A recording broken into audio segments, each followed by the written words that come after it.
নমস্কার বন্ধুরা, সকলে নিশ্চয়ই খুব ভালো আছেন, সুস্থ আছেন। রিয়া রান্নাঘরে সবাইকে স্বাগত জানাই। আজকের রেসিপি হচ্ছে ঝিঙে আলু দিয়ে তেলাপিয়া মাছের পাতলা ঝোল। এই রেসিপিটা বানাতে যতটা সহজ, খেতেও খুব টেস্ট। গরমকালে তো এই রেসিপিটা প্রায় ঘরে তৈরি হয়ে থাকে।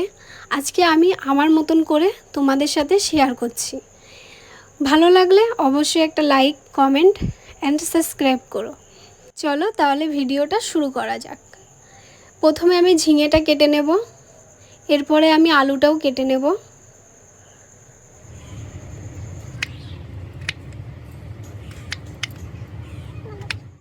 এরপরে আমি লঙ্কা কেটে নেব। দেখো এখানে আমি তেল দিয়ে দিয়েছি, তেলটা গরম হয়ে গেছে। এখন আমি এক এক করে মাছগুলো ভেজে নেব।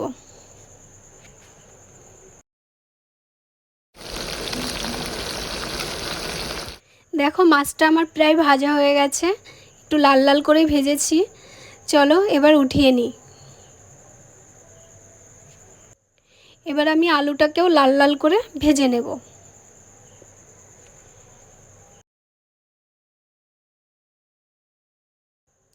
এরপরে আমি রাঁধুনি ফোড়ন দিয়ে দেব।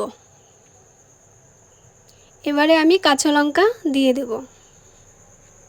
এখানে যে ঝিঙেটা কেটে রেখেছিলাম সেটা এখন দিয়ে দেব। দিয়ে একটু ভালো করে নাড়িয়ে চাড়িয়ে নেব। এরপর দেব এখানে লবণ পরিমাণ মতন হলুদ দিয়ে ভালো করে নাড়িয়ে চাড়িয়ে নেব। একটু লাল লাল করে ভেজে নেব। যে আলুটা ভেজে রেখেছিলাম সেটা এখন দিয়ে দিয়েছি। এবার পরিমাণ মতন জল দিয়ে দেব। জল দিয়ে এটাকে ভালোভাবে সিদ্ধ হতে দেব।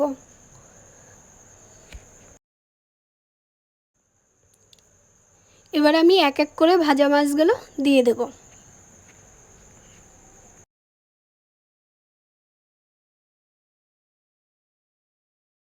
প্রায় হয়ে এসেছে, এখন আমি এটাকে নামিয়ে নেব। দেখতে কত সুন্দর হয়েছে আর খেতেও খুব টেস্ট।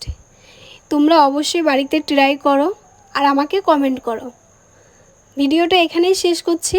পরের রেসিপি দেখতে হলে সাথে থাকো।